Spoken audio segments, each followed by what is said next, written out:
하나님의 말씀 마태복음 8장 1절 봅니다.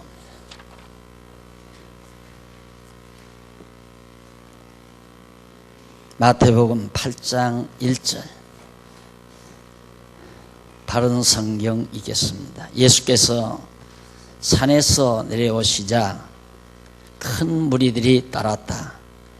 마침 한 나병 환자가 그분께 나와 절하며 말하기를 주님께서 원하시면 저를 깨끗하게 해 주실 수 있습니다 하니 예수께서 손을 내밀어 그를 만지며 말씀하시기를 내가 원하니 깨끗하게 되어라 하시니 즉시 그의 나병이 깨끗해졌다. 예수께서 그에게 말씀하시기를 조심하여 아무에게도 말하지 마라. 다만 가서 제사장에게 네 자신을 보이고 그들에게 증거가 되도록 모세가 명령한 예물을 드리라 하셨다. 4절까지 봉독해 드렸습니다.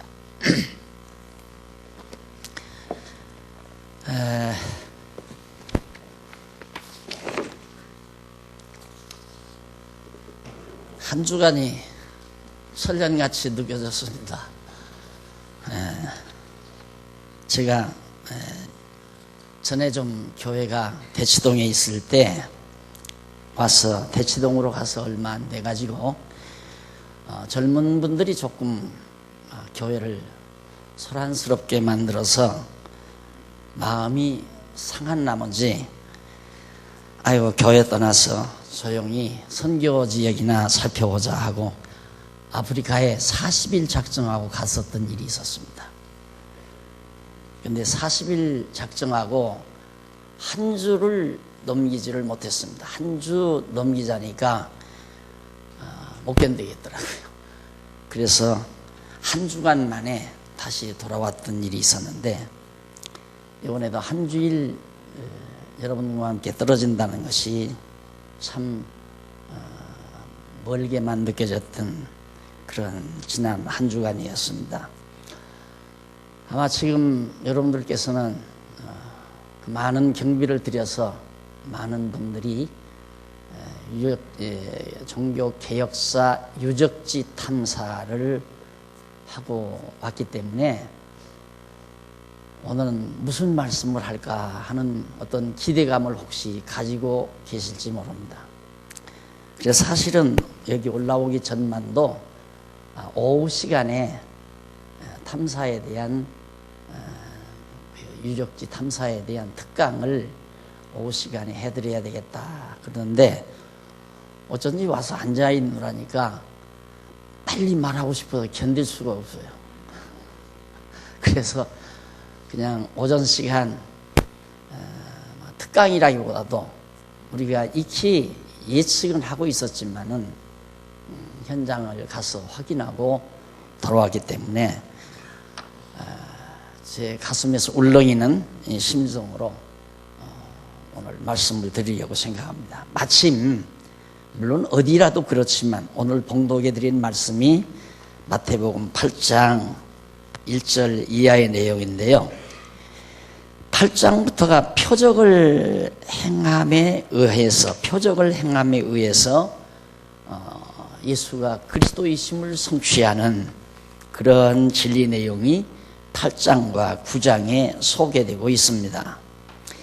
그런데 그 주보를 보시면은 예수에 의한 성취 그게 마태복음에서 요한복음이라고 나오죠. 그리고 마태복음은 직임에 의해서 성취되고 즉 구약에서 그리스도 메시아를 보낸다는 그 언약의 말씀이 성취가 됐다 그런 얘기거든요. 그래서 구약의 언약에 대한 성취가 선적으로 1절로 1장에서 4장까지 그리고 제2절이 선지자 직임에 의한 성취입니다. 그러니까 그리스도는 세 가지 직임을 지니고 있는데 선지자 직임과 왕직과 그리고 제사장 직 이런 직임을 가지고 있기 때문에 우선 선지자직임을 그리스도가 예수님이 가지고 있다. 그러므로 예수는 구약에 언약된 그리스도이다. 그런 논조입니다.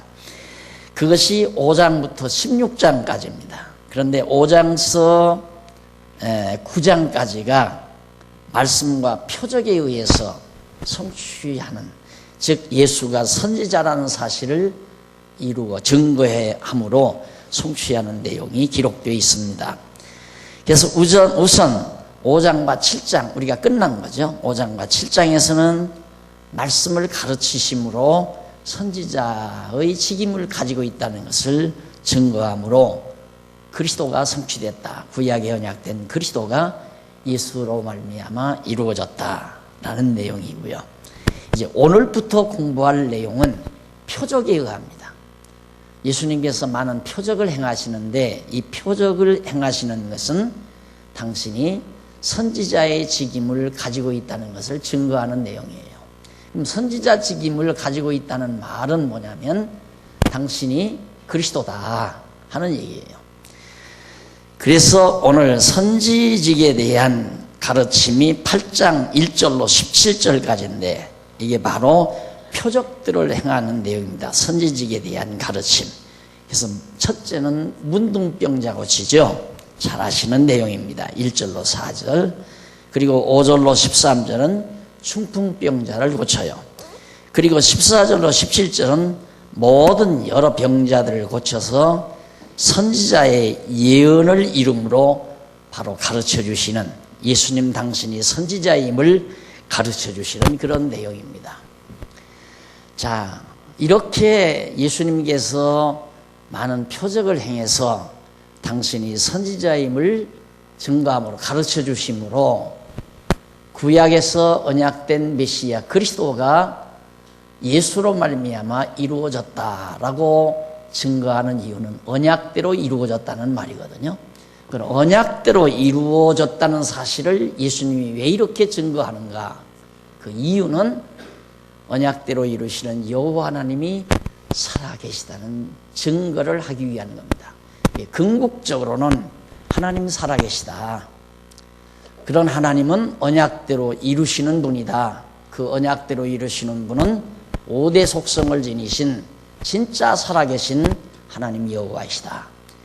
이 한마디를 목표 삼아서 지금 예수님께서 선지자직임을 가지고 계신 것을 표적을 행해서 증거하고 계시는 거거든요.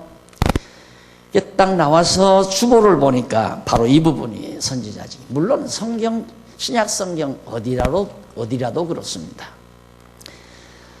이번에 제가 탐사를 가서 물론 자세한 지역의 여러 가지 상황과 그런 일들은 아마 보고자이신 우리 김기용 목사님께서 신문에 계속해서 게재하겠지만은 저는 그런 구체적인 내용이 아니고 제가 보는 측면은 또 따로 있습니다.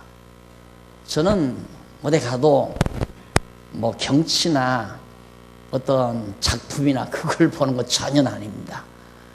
그런 배후에 흐르는 사상적 흐름, 즉 신학적인 흐름, 문화, 또 하나님의 나아가서는 하나님의 경륜, 그런 것을 이제 제 나름대로 보고 이제 느끼고 그러는데, 제가 지금까지 늘 여러분들에게도 외쳐왔지만 현대 세계는 바로 왜 이렇게 방황하는가? 계속해서 방황합니다. 인류가 방황하는 이유는 아버지가 계시다는 확증이었기 때문이에요. 하나님이 살아계시다는 확증이었기 때문에. 여기에서 와지는 인간들의 혼란과 방황, 이것은 두말할 나위 없이 엄청난 변화를 세계사에서 이루어 가게 되고 또 이루어질 것이고, 그런 것들을 많이 보고 왔습니다. 그래서 제가 이번에 한번 말할 기회가 있어. 저는 이번에 가서 아무 말도 안 하고 그냥 앉아서 하여튼 제 나름대로 깊은 사색도 하고 또 보면서 깊이 이제 거의 유럽의 탐사는 거의 마무리, 절정 아닙니까? 이제 종교 개혁사니까. 근대 교회사는 뭐 다 그렇고 그런 거니까 한번 볼 필요는 있겠지만, 그래도 굉장히 이쁜 건 세계사의 장을 바꿔놓았던 종교 개혁사였기 때문에 제 나름대로도 많이 긴장을 했었습니다. 근데 한번 자꾸 얘기하라고 그래서 제가 관광이라는 말을 제 정리를 해서 해드린 바가 있습니다. 관광하면 볼관자죠.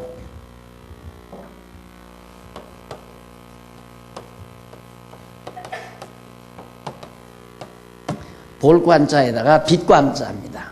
그래서 관광하면 밝히 뭐 본다. 그래서 뭘 경치를 보고 뭐 건물을 보고 그 상황을 보고 이런 걸 이제 보통 관광이라고 해서 구경 다닌다고 그러죠. 구경 다닌다고. 그런데 우리가 보는 관광은 어떤 나타난 외피, 표면을 보는 그들의 어떤 문화적 시설이라든가 또 경치라든가 국토의 모습이라든가 생활 환경이라든가 시장의 풍경이라든가 이런 데는 전혀 별로, 거기에는 그 자체는 물론 보지만은 그 자체 속에 보이지 아니하는 것을 볼 수 있는, 그게 뭐냐면 이 광자를 바로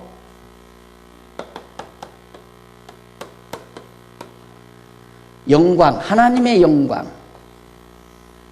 그러니까 하나님의 영광을 왜 그러냐면 하늘과 땅에 다윗이 말하기를 하나님의 영광이 가득하도다. 하나님의 영광으로 가득 차 있다 이 말이죠. 우리는 별빛을 보고 별을 찬양하죠. 야, 별빛이 유난히 밝다. 이렇게 별빛을 찬양합니다. 그러나 보통 하나님이 없다고 생각하는 사람들.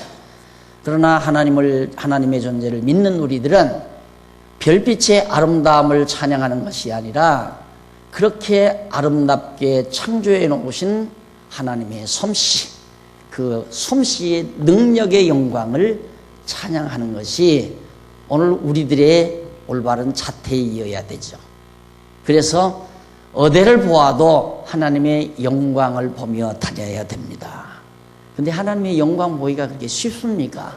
쉽지를 않죠. 근데 알고 보면 쉽지만은 모르면 어떻게 하나님의 영광이 나타나는가. 로마 바티칸 교황청에 가보니까 완전히 하나님의 영광은 하나도 없던데, 그런데 하나님의 영광으로 가득 차 있는 것을 볼 줄 알아야 되죠. 그러면 이제 그것이 바로 역사 탐사, 역사 유적지 탐사입니다. 그 속에 역사하시는 하나님의 능력의 솜씨를 보는 것. 그래서 우리들의 관광이란 하나님의 영광을 보는 것이 관광이다라고 제가 정리를 해드린 바가 있습니다. 그런데 이번에 제가 좀 다녀온 데가 종교개혁을 일으킨, 종교개혁이 일어난 아주 중요한 나라들 4개 나라죠. 이탈리아, 스위스, 그다음 프랑스, 독일, 이 4나라를 이제 좀 중요한 그 개혁의 사역들이 일어났던 중요한 요지들은 대충 살펴봤습니다. 살펴봤는데 살펴보면서 아주 참 뼈저리게 느꼈던 것이 하나님의 존재가 확인이 안 된 그런 유럽이 이렇게 엄청난 방황을 하고 있구나 하는 생각을 깊이 해봤습니다. 그 지역을 보면요.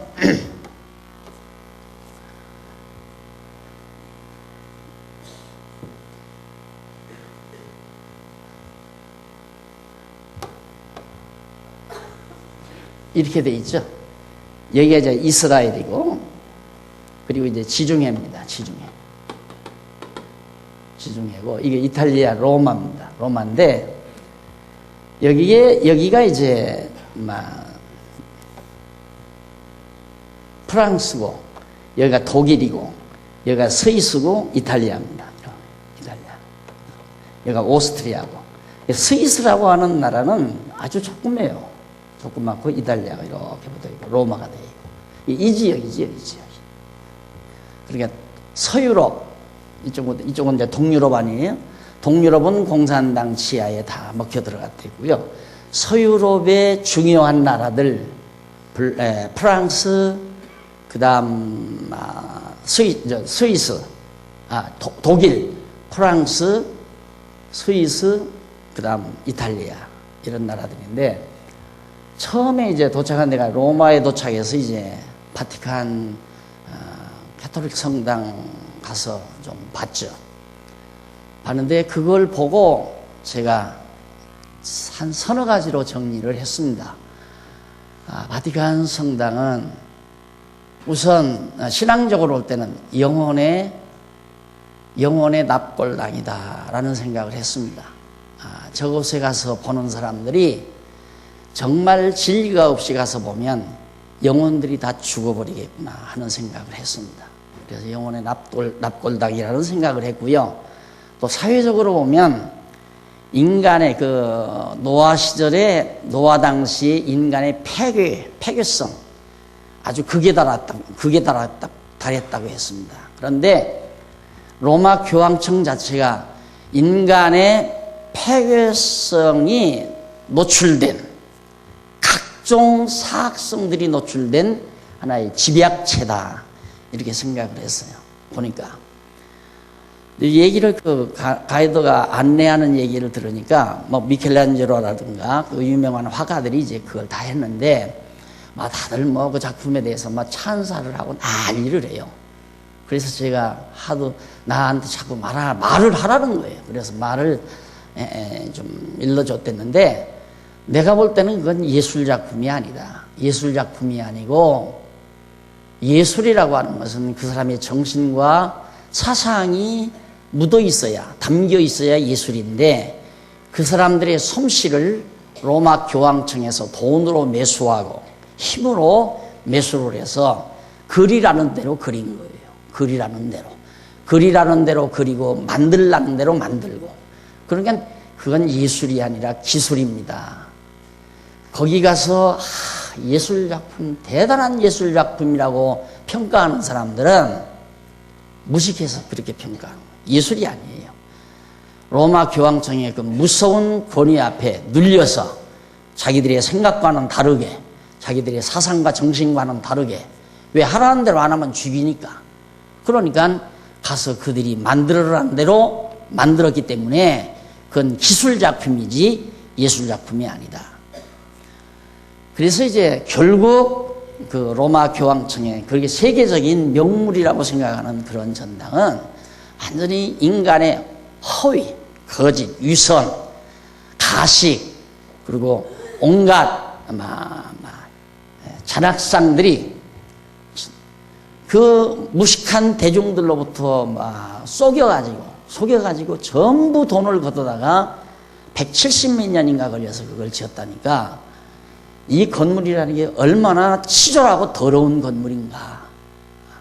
우리가 참 생각하면 비통할 일이죠. 그리고 이제 신학적으로 볼 때에는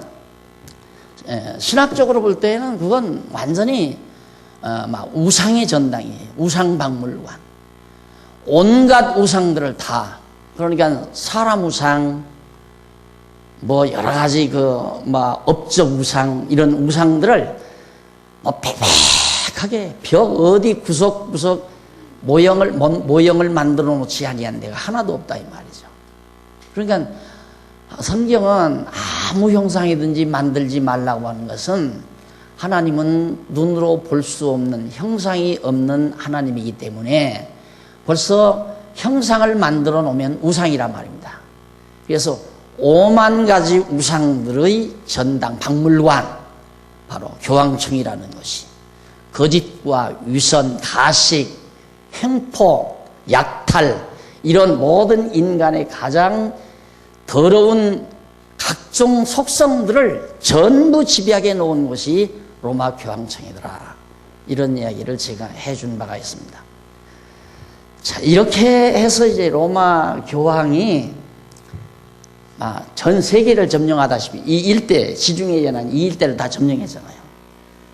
그래가지고 약탈에다가 전부 노예들을 끌어다가 노동을 시키고 그래서 이제 자기네들의 아성을 만들어 놓고 아직도 저렇게 살아남아 있는데 백성들은 다 맥이 풀려 있어요.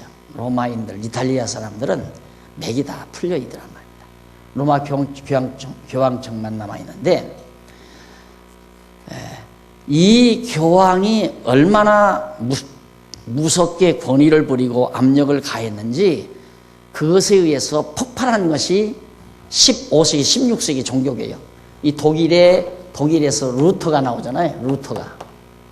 루터가 일어나서 결국 로마 교황의 학대 아래서 억눌림 안에서 벗어나고자 하는 개혁운동이 일어나게 된 겁니다. 그래서 스위스에서도 일어나고 그 다음 프랑스에서도 일어나고 그렇게 해서 이제 여기서 종교개혁이 칼빈도 일어나고 이렇게 해서 이제 종교개혁이 일어나는데 결국은 종교개혁이란 하나님의 섭리죠. 물론 근본적으로 하나님의 섭리지만 인간적인 측면에서 헤겔의 역사 철학을 빌리자면 로마 교황의 무서운 학대에 근거해서 학대 때문에 그것에 의해서 종교개혁이 일어났다. 어떤 원인에 의해서 결과가 나온다고 본 거니까 헤겔은. 그러니까 너무너무 짓눌러버리니까 백성들을 짓누르고 학대하니까 거기에서 자유를 찾아서 벗어나는 것이. 첫째 루터는 막 결혼하고 싶어 죽겠는데 결혼을 하고 싶은데 교황이 결혼을 못하게 딱 억압하고 그래가지고 루터가 결혼하자 파면을 당하잖아요. 그래서 이건 틀렸다. 이건 교황이 가르치는 건 틀렸다 해서 개혁운동을 일으킨 거거든요. 루터가. 이 반동작용이죠. 그러나 그건 하나님의 역사였어요. 그러자 그 뒤에 바로 스위스에서 이제 칼빈이 일어나가지고 그 개혁운동을 이제 단행하고 그렇게 해서 종교개혁이 나타나게 된 겁니다. 그래서 종교개혁은 인간적 측면에서 보면 로마 교황의 학대에서 벗어나고자 하는 반동운동이었다. 그래서 이 개혁 작업이 유럽, 서유럽을 근거로 해서 활발하게 일어나가지고 16세기, 15세기, 16세기, 17세기 이제 계속 가잖아요. 이게 정말 교황에게서 벗어나는 건 너무너무 좋은 거 아닙니까? 거기서 벗어나니까 이게 막 전쟁을 해요. 그 때문에 이제 로마 천주교가 이제 자기네들에게서 벗어나니까 쳐서 멸하기 위해서 막 전쟁을 벌이지 않습니까? 십자군 전쟁을 벌려가지고 나라들을 정복하는데 그때 전쟁을 해서 이제 스위스 같은 데서는 이제 개혁주의자들이 이기죠. 승리를 해서 전부 그 예배당, 성당을 다 뺏었더라고요. 그래서 칼빈이 이제 25년간 설교를 했다고 하는, 목회를 했다고 하는 예배당을 가봤는데 예배당이 아니고 성당이에요. 그대로 성당 모습인데 성당에서 그림하고 조각들 그런 것만 다 떼내버리고 성당 그대로 그 골조 그대로 이제 건물에서 긴 의자만 이렇게 놓고 이제 거기서 25년간 목회를 했다고 그래요. 이제 그 분야가 참 아쉬웠고요. 왜 아쉬웠느냐면 골조가 그대로 성당 모습이에요. 성당 모습인데 그 조각품만 띄고 그림만 다 떼내버리고 그리고 유리창에는 그냥 알락달락한 게 그냥 붙어 있어요. 그래서 한국교회 목사님들이 이 유럽만 갔다 오기만 오면 예배당 유리창에다가 알락달락한 거 그걸 붙이는구나. 가서 그대로 그걸 답습하고 오는 거예요. 야, 칼빈이 목회한 교회 보니까 막 천정이 폐좌이 높고 막 우라망이 너무너무 좋더라. 그래서 와서 그걸 답습해서 그대로 짓는 거란 말입니다. 그래서 거기 유럽에요, 함부로 가면 안 돼요. 함부로 가면, 야, 좋다. 야, 좋다. 이러고 온다니까요. 그 안내양이 그래요. 가이드가, 로마에서 가이드가, 우리를 보더니만 이상하대요. 다른 데하고는 다르대요. 다른 관광객들하고는 다르대요. 뭐가 다르냐니까 어쩐지 다르대요. 그러면서 하는 얘기가 어느 교회, 어느 권사님이 목사님하고 로마로 와서 가이드를 하는데 그 로마 교황청을 보고 나오더니만 우리는요, 이제 한국에 돌아가면요, 저 교황청보다 우리 예배당은 더 우리 성전은 더 잘 지을 거예요. 그러면서 권사가 얘기를 하더래요. 그래서 자기도 참 한심하다. 어떻게 한국교회 성도가 저렇게 한심한 얘기를 하나. 근데 우리는 그런 사람이 없잖아요. 이게 다르죠. 그러니까 모르고 가서 그걸 옳게 보지를 못하고 하나님의 영광을 보지 못하고 나타난 현상을 보고 욕심내고, 어떤 사람은 그러더라니까 성당 반절만 우리가 떼다가 우리 장안중앙교회로 가져왔으면 좋겠다고 그런 소리를 다 하더라고요. 그런 욕심이나 부리고 오면 되겠어요? 아니, 그건 아니죠. 그러니까 왜 이게 여기에 하나님의 영광이 왜 나타나는가? 정말 인간의 모든 더러운 속성들이 전부 집약이 되어 있어요. 전부. 하나도 빠짐없이. 그렇게 집약된 이유는 왜 그러는가? 하나님께서 인간들을, 로마서에 나오잖아요. 로마서에 보면 하나님이 인간의 정욕대로 내어버려 두사 살인, 시기, 질투, 미움, 증오, 이거 다 하나님이 행하게 하셨다. 로마서의 사도 바울이 그런 말을 하죠. 이 하나님이 이렇게 버려둬서 행하게 하니까 그 짓을 한 거거든요.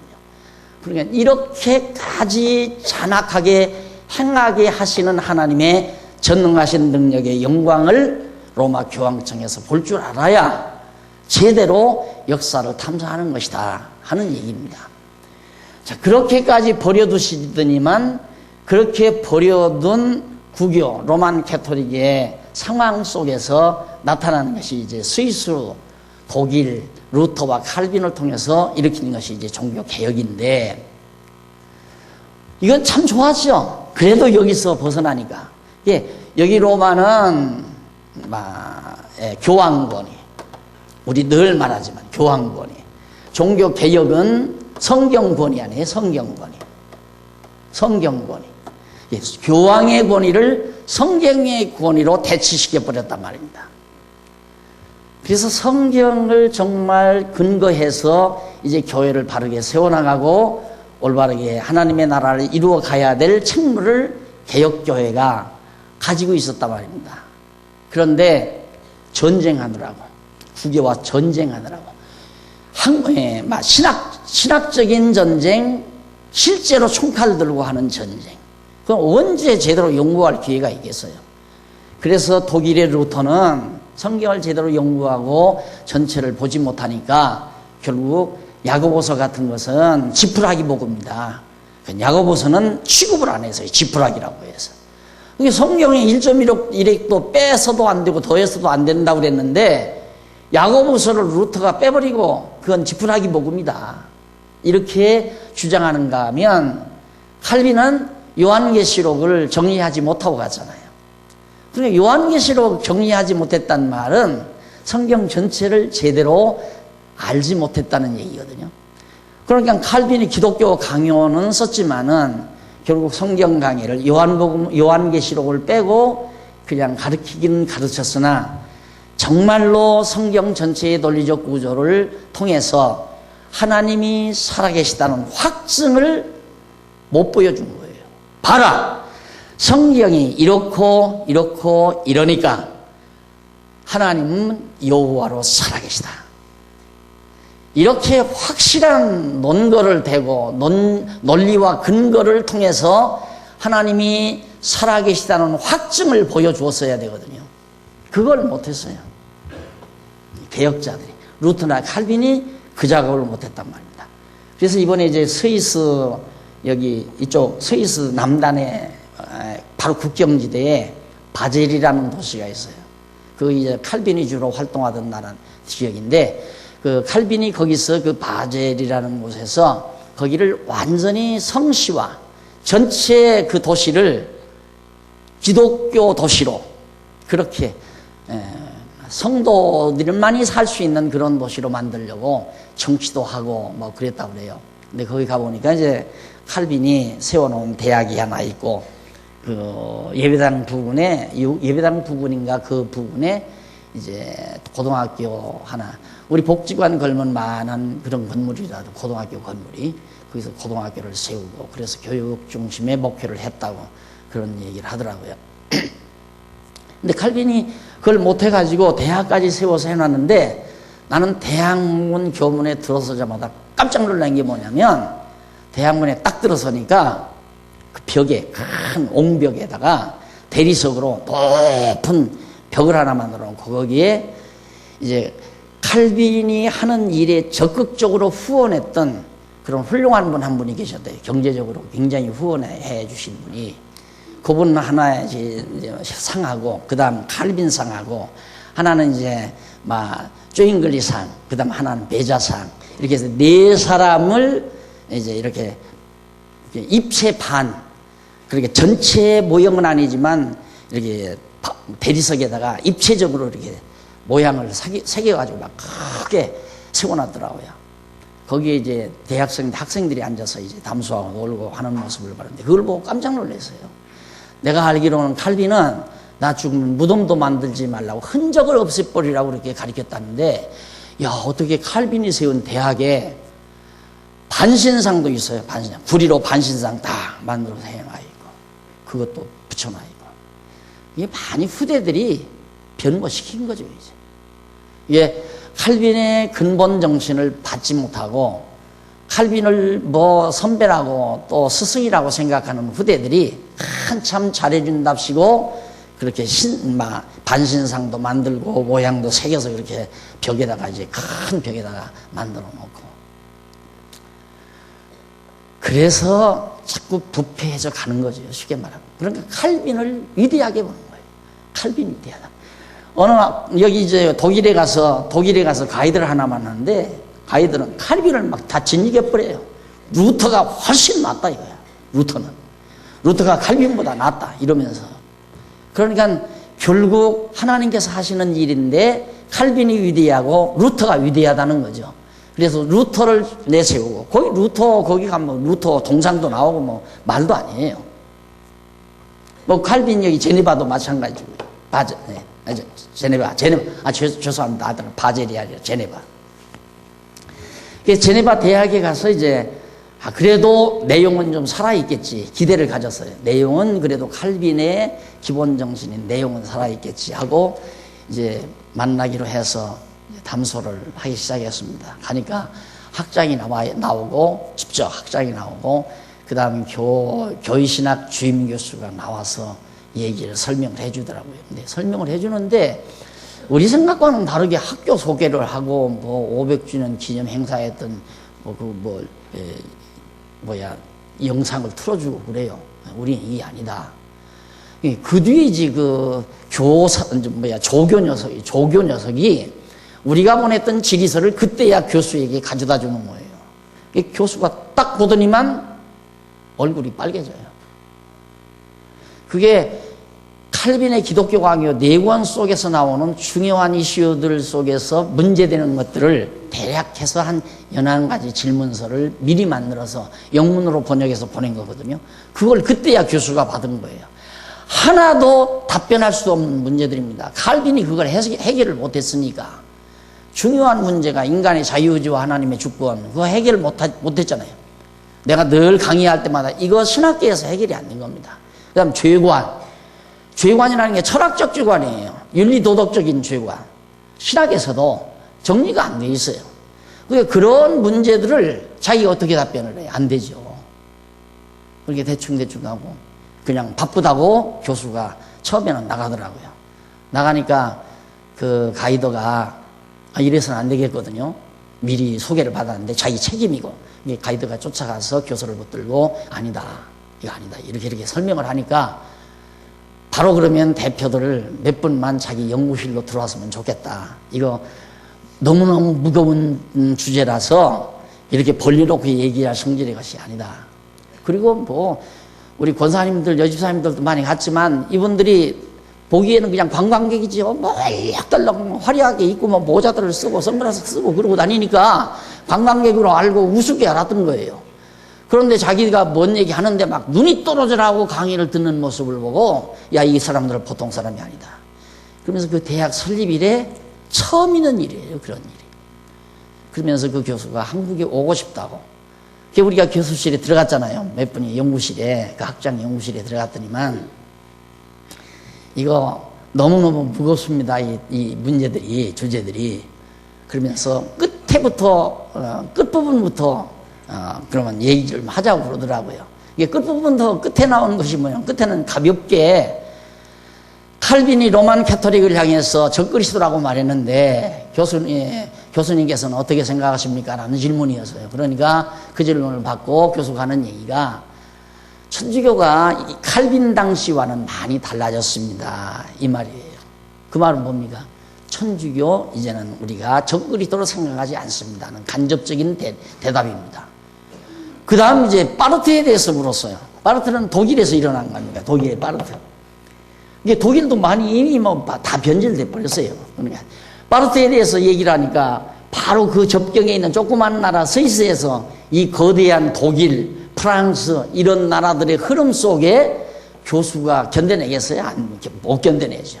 하는 얘기가 파르트의 견해가 그리스도 중심 신학이기 때문에 상당히 일리가 있습니다. 이런 식이에요. 그러면 파르트도 받아들이고 로만 캐토릭도 받아들이고 끝났잖아요. 그때 그 대답을 듣는 순간 온몸이 째져요. 예. 기대를 했거든요. 그래도 칼빈이 세운 대학에는 칼빈의 정신만이라도 살아있을 거 아닌가. 그랬는데 다 갔어요. 여기 가면 이 구라파는 다 간 거예요.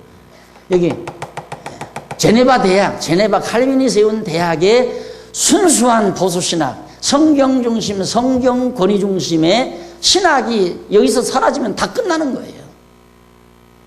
그래서 계속해서 물으니까 이제 이 교수가 하는 얘기가 성령이 아시아에서 더 강하게 역사하지 않습니까? 이렇게 얘기하더라고요. 이미 스위스, 이 구라파, 이 지역의 교회들은 다 죽었습니다. 성령께서 여기, 이 아세요? 한국. 이렇게 나오잖아요. 이게 세계인데, 결국 이 한국, 러시아하고 일본이에요. 한국, 러시아하고 하는 얘기야. 아시아에서 성령이 더 역사하지 않습니까? 그러면서 한국에 가고 싶다고 그 얘기 하더라고요. 그래서 일단은 많이 좌경은 됐지만은 그래도 이제 칼빈의 후예들이니까 앞으로 정말 안타까운 것이 영문으로 번역된 서적이 번역만 됐으면 얼마나 좋을까. 좌지간 우리가 이 성경 신학에서 서적이 지금 한 40-50권 나왔다니까, 책이 그렇게 나왔다니까 깜짝 놀래요. 그러면서 자기도 지금 책을 쓰고 있다고, 책 쓰고 있다는 걸 자랑 삼아서 가서 연구실에서 얘기를 하더라고요. 그러니까 우리를 굉장하게 지금 무시하지 않고 귀하게 자기들이 보면서 앞으로 계속해서 교류를 했으면 하는 그런 말을 듣고 왔습니다. 자, 그러면 중요한 건 뭐냐면 로만 캐토릭의 교황 권위 아래서 정말 억압을 당했던 대중들이 교황에서 벗어나서 개혁운동에 동참해서 살았는데, 문제는 루터, 칼빈에 이어지면서 칼빈은 하나님의 권위 앞에, 성경 권위는 하나님의 권위거든요. 그래서 율법을 지켜야 된다는 하나님의 권위 앞에 백성들을 또 짓눌러 버린 거예요. 그렇게 진리의 자유를 완벽하게 주지를 못했다 이 말입니다. 이게 자유함이 없으니까 억압을 당할 거 아니에요. 계속해서. 이건 뭐냐, 억압 속에서 벗어나서 자유를 누리기 위해서 벗어났는데 이거 또 뭐 하나님이 두렵고 겁나고 저주하고 율법대로 안 살면 벌을 받고 이런다면 이거 답답해서 못 살겠다. 그러면서 200년을 지난 거 아닙니까? 그러다가 인지가 발달하니까 문제는 이제 계몽주의죠. 계몽주의. 18세기 계몽주의가 발발하게 되는데, 계몽주의란 뭡니까? 인간으로 돌아가자. 자연으로 돌아가자. 좀 인간답게 살자. 이거 맨날 교황에게 눌리고 신에게 눌리고, 야 그러면 신이 있느냐? 하고 물은 게 칸트 아니에요? 18세기. 정말 신이 있는가? 라고 물으니까 아무도 신이 있다라고 대답하는 사람이 없단 말입니다. 하나님 살아계시다. 이걸 대답하는 사람이 없어요. 그때 당시에 많은 사람들이 칸트가 신이 있느냐라고 물었을 때 마태복음 8장 1절 강의할 수 있었으면 끝났죠. 봐라. 이런데 어떻게 하나님이 안 살아계시냐? 하나님 살아계시다 했으면 칸트 이론은 사장되어 버렸을 거고, 인문주의 발전은 안 됐을 거고, 인본주의가 발을 못 붙였을 것이고, 계몽주의는 시그러들어 버렸을 것이고, 완전히 이것은 여기 독일의 파르트주의 그리고 인문주의 발발 이런 걸 통해서 완전히 개혁주의가, 이 개혁신앙이 잠들어 버리게 된 거예요. 그래서 구라파 교회가 다 잠들어 버려, 텅텅 비고 노인들만 몇십 명, 20, 30명씩 그냥 모인다고 그러고, 칼빈이 목회하던 제네바 그 시에는 그래도 한 2, 300명, 한 250명, 2, 300명 나온다고 그러더라고요, 교인들이. 그게 다 죽은 거죠. 건물은 막 크고 웅장한데 다 비어있고, 또 뭐 예배도 안 드리는 그런 것도 있고. 그러니까 여기 이제 기대하면 안 돼요. 없어요. 그리고는 완전히 이제 계몽주의에 의해서 르네상스 아닙니까? 르네상스 운동에 의해서 이제 인본주의가 막 발발을 하고, 그러면서 이제 과학 발전이 이루어지면서 야, 우리 인간의 노력으로 이 땅에 천국을 이룰 수 있다. 그러면서 태동한 것이 이제 공산주의 이론. 그것도 바로 기독교인이에요. 칼막스가 기독교인이었단 말입니다. 그렇게 인간의 노력으로 이 땅에 잘 사는 나라를 세워보자, 잘 사는 세계를 세워보자고 이론 전개하는 것이 칼막스 경제 이론이란 말입니다. 그러니까 기독교가, 구라파 교회가, 다시 말해서 루터와 칼빈의 개혁 사상이 성경을 제대로 깨달아서 하나님이 살아계시다는 것을 확실하게 증거만 대주고 진짜 진리의 자유를 누리게 했다면 공산주의도 안 태어나죠, 가상을 하자면. 그런데 그게 안 되니까 결국에는 예수를 믿는 목사 아들들이, 또 장로 아들들이 머리가 열려가지고, 야, 이제는 하나님 살아계신지 안 살아계신지도 알 수가 없고, 누가 본 사람도 없고, 그러니까 하나님만 의지하고 여기서 억압당하고 살아서는 안 된다. 우리 힘으로 하자. 이게 이제 공산주의 이론도 나오고, 과학 발전에 의해서 이제 자본주의 이론도 나오고. 그래서 아니다. 이게 공산주의로 되는 게 아니라 우리 인간의 노력, 각자가 노력해서 소신껏 벌어서 살아가는 자본주의 체제. 그래서 자본주의와 공산주의가 맞대기를 해서 한 100여 년간, 7, 80년, 100여 년간 완전히 이 일대가 다 동도 이렇게 해서 새빨간 중국까지 새빨간 공산주의 아니에요, 공산주의.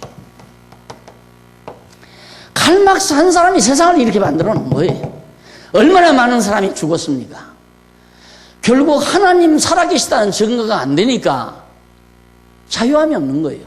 그리고 확신도 안 되는데 이게 뭐 개혁사상 해가지고 율법 아래 사람들을 다 가둬놔가지고 예수를 신앙생활을 깊이 하면 할수록 무겁단 말입니다. 확신감도 없고 항상 두렵고 떨리고 저주 아래 저주가 겁나고, 이게 그 유럽에 흐르는 사상의 흐름이라고. 그러나 한 며칠 동안에 바로 이 근대 2000년, 그러니까 주전 한 소크라테스 이후에 그때로부터 지금까지 한 2000년 남짓한 2200~2300년 동안 흘러오는 사상사를 며칠 사이에 그냥 딱 정리해버리고 말았어요. 딱 보여요, 그게. 그걸 여러분들과 지금 나누기 위해서 지금 말씀을 드리는 겁니다. 어쩔 수가 없잖아요. 생각해 보십시오.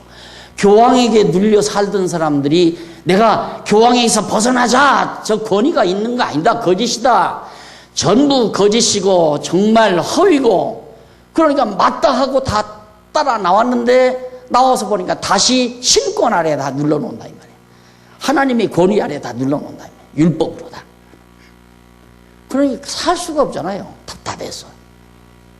그러니까 사람들이 이제 야, 정말 하나님 살아계시냐? 그게 바로 공언한 자가 칸트예요. 너 봤냐? 뭘로 알아? 하나님 있는지 없는지 어떻게 알아? 거기다 대고 20세기 유명한 아인슈타인은 알 수가 없다. 신의 존재는 알 수가 없다. 불가지론 얘기하잖아요. 그러니까 인간이다.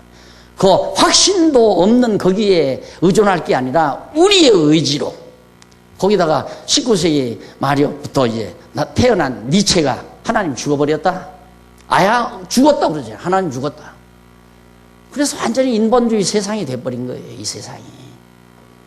자, 이것이 이걸 다 물들여 놓은 겁니다. 공산주의 그동안 이렇게 해서 이제 결국 계몽주의 이후에 공산주의 태동하고 공산주의가 태동해서 다 전 세계 반쪽을 완전히 물들여 놓고 그러다가 이 실패해 버렸잖아요. 실패해 버리고 이제 미국 여기는 뭐 여기 힘없는 지역 아닙니까? 흑인들 정말 미개한 사람들 사는 곳이기 때문에 이 지역에는 천주교가 다 점령해서요. 천주교는 열린 곳에는 안 돼요. 트인 곳에는 안 되고 어두운 곳, 미련한 곳, 어리석은 곳 거기에는 천주교가 통하죠. 왜? 보여주는 곳이니까. 쇼를 잘하잖아요. 그 얘기도 들었는데 처음에는 이제 이 교황이 처음에 이제 로마 3세기에 313니까 콘스탄틴 황제가 이제 기독교를 공인해 줘가지고 막 일어나니까 이 로마가 그걸 다 잡았잖아요. 교회를 전 세계 교회를. 바울이 이제 로마에 가서 여기서 이제 로마에 가서 복음 증거한 이후에 이제 막 기독교인이 번창하는데 처음에는 로마 제국이 이걸 반대하니까 다 막 핍박을 당하고 어려움을 겪다가 결국은 이제 콘스탄틴 황제가 이걸 열어주니까 막 일어났단 말입니다. 일어나니까 뭘 가르칠 게 있어야 되잖아요. 지금 우리들처럼 성경이 이렇게 분명하고 확실하게 딱 정리가 돼가지고 하면 가르칠 것이 얼마든지 있지만은 가르칠 게 없으니까 이제 그림을 그리기 시작한 거예요. 어머니가 예수 안고 있는 그런 그림들, 예를 들어서. 그렇게 그림을 그려서 보여줘. 그러니까 유치부에서 그렇게 하듯이. 그렇게 잘 따라오거든요. 사람이 잘 따라온단 말입니다. 그래서 그림을 그리기 시작하고 형상을 만들기 시작하고. 그래서 우상의 전당이 된 거예요. 이게 내용이 있는 게 아니에요. 그리고 내용은 인간들이 철학적인 방법으로 인간 심리를 파악해서 만들어가고. 그게 로마교라는 말입니다. 이게 기독교 아니에요, 이건. 정말 돌출벌이죠. 그런데 종교개혁은 했지만 아직 그때도 성경 전체가 다 밝혀지지 아니한 때고. 그러다 보니까 이 공산주의, 자본주의 해가지고 완전히 막 충돌을 일으켜서 세상이 이렇게 되다가 지금 미국이 막 여기 신앙의 자유를 찾아서 영국에서 차에서 이리 와가지고 한 300년 역사 미국이라는 나라를 건설했잖아요. 순수하게 이제 신앙으로. 그러니까 나는 아직 미국은 안 가봤는데 미국의 풍토는 구라파의 풍토와는 조금 다를 것 같아요. 여러 가지가 좀 풍토가 좀 다를 것 같아요. 왜냐하면 이 사람들은 신교, 개신교 정신으로 이쪽에 퓨리탄들이 있죠. 이쪽에 넘어와 청교도들이 순수하게 하나님을 경외하고 하나님의 뜻을 따라서 정말 살아가자고 하는 그 정신 때문에 이리 왔기 때문에 여기처럼 귀신짓 하지는 않았을 것 같아요. 여기보다 분위기가. 그런데 그만 물질에 취해가지고 미국 교회도 다 지금 죽어가잖아요. 그리고 성경은 알 수가 없는 거고요. 성경에서 하나님의 존재를 말하지를 할 수가 없죠. 어느 신학에서도 하나님이 하나님은 이래서 이렇고 이래서 이렇기 때문에 하나님은 살아 존재하신다. 이렇게 딱 얘기할 수 있어야 되거든요. 우리는 그거 있잖아요. 여러분들도 그래서 하나님의 존재를 믿고 있지 않느냐 말입니다. 근데 그걸 못하니까 여기도 죽어가는 거예요. 그러니까 감성적으로 나가게 되고 미국의 교회가 시들어져가고. 나는 항상 비행기 여행할 때마다 중요한 그림 하나를 안내, 모니터에서 나오는 안내. 요걸 보면 이제 세계 기조가 나오죠. 비행기가 어디에서 어디로 갑니다 하고. 한국이에요. 그러면 나는 이제 처음에, 여기 이제 독일에서인가요? 독일에서 뮌헨에서 출발해서 이제 한국으로 온 비행기를 탔는데,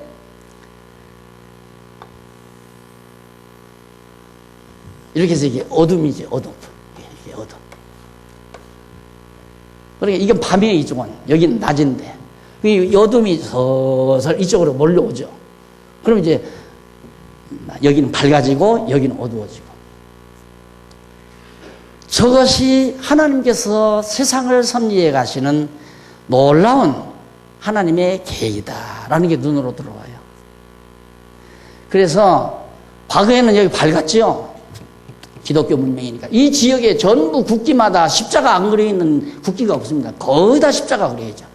기독교 문화가 한번 활짝 꽃핀 그런 세계인데 중요한 것 하나는 하나님의 존재 확인이 안 됐다 이거예요. 하나님이 살아계시다는 확인을 할 수가 없다. 그것이 신학에서 제시를 못한 거란 말입니다. 그래가지고 결국은 인문주의 르네상스 운동이 일어나가지고 이제 어두움이 드리워지기 시작해서 이거 다 캄캄해져 버렸어요. 캄캄해져. 그리고는 지금 자 이만큼 어두움이 이만큼 왔습니다. 여기 캄캄합니다. 여기도 이제 어두워지고 이렇게 다 어두워지고. 그리고는 어떻게 되는가? 자 여기가 어두워지니까 자연스럽게 여기는 밝아지죠. 이렇게 밝음이 온 거예요. 대한민국 여기 아닙니까? 여기도 언젠가는 어두워지죠. 중국에 지금 복음이 받아들여졌죠. 이제 이 복음이 점점 서아시아를 향해서 갑니다. 반드시 갑니다. 이 빛은 복음의 빛이 비춰지게 되어 있습니다. 근데 놀라운 것은 여기가 전부 하나님의 존재를 확인 못해서 결국 계몽주의에 의해 르네상스 운동에 의해서 완전히 기독교가 박멸돼 버렸는데 어떻게 이 초라한 대한민국 땅에서 하나님의 존재를 확인할 수 있는 성경이 우리의 눈에 들어오게 됐는가? 이게 견딜 수 없는 거예요. 잘난 것도 아니고 위대한 나라도 아니고. 그런데 하나 생각한 것은 스위스라는 나라는 우리나라보다 적어요. 조그만 나라예요. 그런데 기독교 문명의 혜택을 받아가지고 세계적인 중요한 기구들은 전부 여기 와 다 있어요. 스위스에 와서. 독일도 있고 프랑스도 있고 이 이탈리아도 있고 그 큰 굵직굵직한 나라들이 불합하에 있는데 왜 거기 안 가고 스위스로 다 몰려들었느냐 이거예요. 이 기독교 어쨌든 미완성이었지만은 기독교 문화의 혜택이죠. 정말 잘 돼 있어요. 모든 환경도 잘 돼 있고 자연 환경도 잘 돼 있고.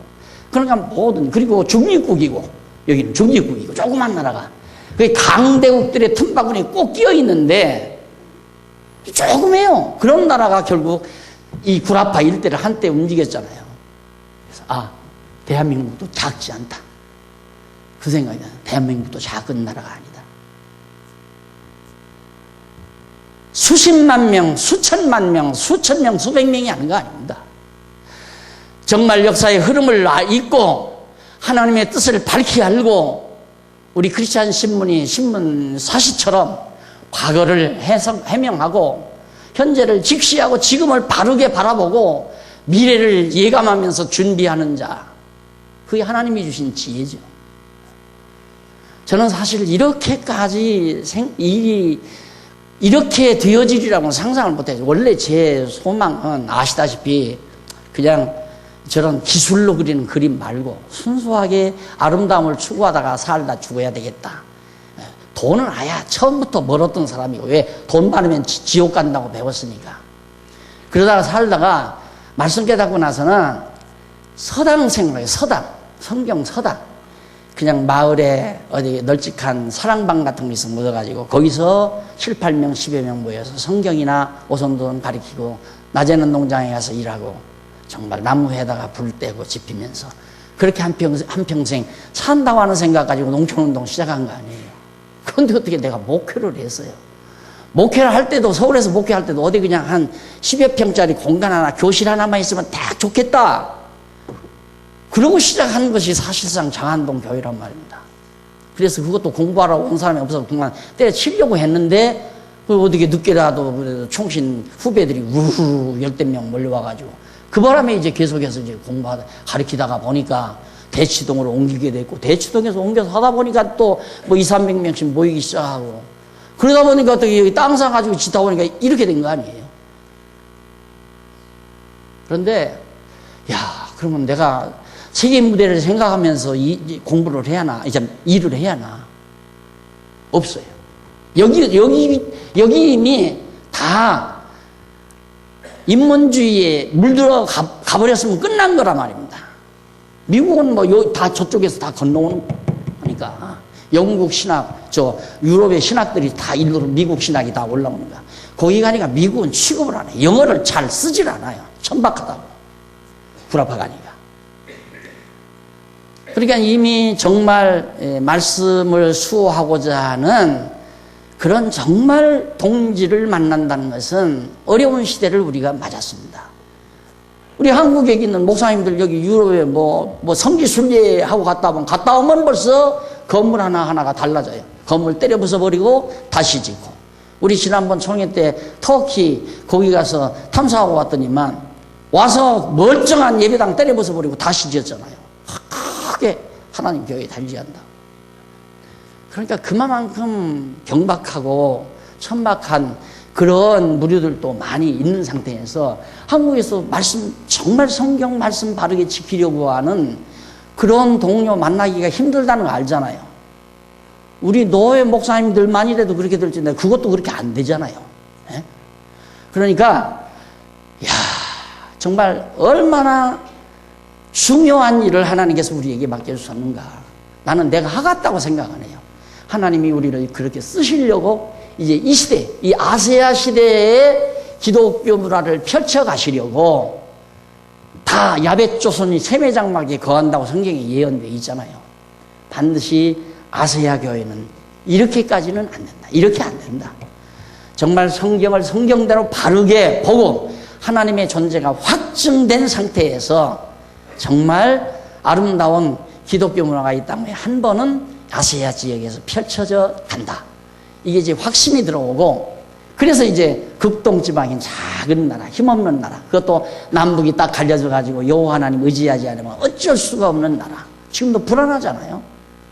여호와 하나님 의지하지 않으면 불안해요. 언제 어떻게 될지 모르는 상황이니까. 그런데 우리를 이렇게 해놓고 그동안 준비시켜 놓으셨다 이 말이에요. 그래서 지금 늘 생각이 뭐냐면 마치 그 엄청난 골리앗 군대들 앞에 초라하게 서 있는 다윗의 심정을 늘 느끼게 돼요. 참 다윗의 초라한 우리들의 초라한 모습을. 근데 거기에 생명은 그거죠.